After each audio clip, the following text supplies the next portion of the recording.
आज आपण गोव्यातल्या एकदम अनोख्या ठिकाणी अगदी भन्नाट जागी आलेलो आहे आणि आपण इथे तिकीट काढू आणि इथली इन्फॉर्मेशन घेऊ. ठीक आहे. सो ही कंटेम्पररी आर्ट म्युझियम आहे बाय डॉक्टर सुबोध केरकर.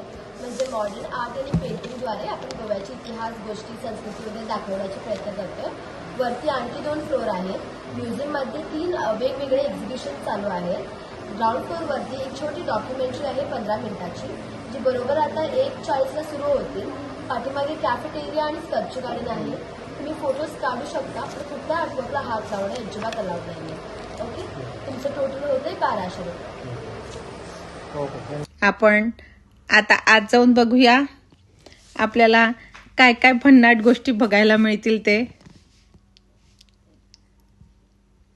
ही होती सुरुवात आणि आता आपण सगळ्यात पहिले कॅफेटेरियामध्ये जाऊया. आम्ही कॅफेटेरियामध्ये गेलो, तिथे चहा घेतला, फ्रेश झालो आणि मग नव्या दमाने म्युझियम बघायला सुरुवात केली.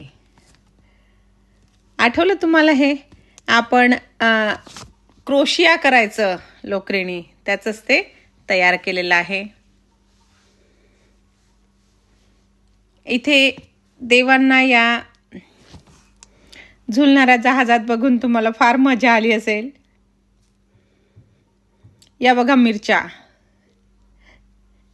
अगदी कापडाचे, वेगवेगळ्या कापडांचे तयार केलेले आहेत. बघा कसे झुलतात आहे सगळे. अगदी छान, म्हणजे अगदी छोटीशी जागा आणि त्यामध्ये हे म्युझियम तयार केलेलं आहे. हे म्युझियम म्हणजे जुन्या वस्तूंचं ठिकाण नाही, तर मॉडर्न आर्ट, क्रिएटिव्हिटी आणि गोव्याचं कल्चर आहे.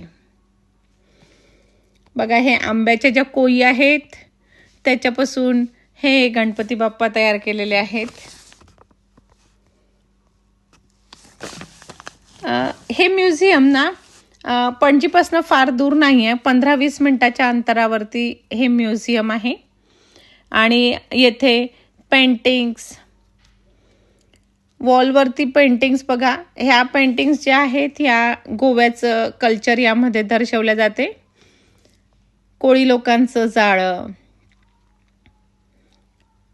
या ज्या कोळी आहेत त्या आपलं कसं सामान फिशेस सोबत घेऊन जातात, डोक्यावर घेऊन जातात वगैरे, अशा सर्व प्रकारच्या पेंटिंग्स अतिशय सुंदर आणि मला खूप आवडलेली अशी ही पेंटिंग. अगदी तिच्या ज्योतीचं तेज बघा, तिच्या साडीवरती तो जो प्रकाश पडलेला आहे तो कसा दाखवला गेलेला आहे.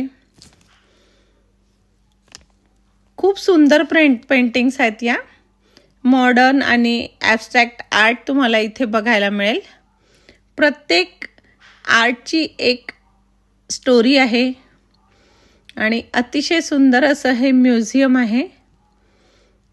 आता बघू शकता आपण किती सुंदर कला आहे. हे पेंटिंग्सचं दालन आहे. अगदी जुन्या काळातले देखील पेंटिंग्स इथे ठेवलेले आहेत.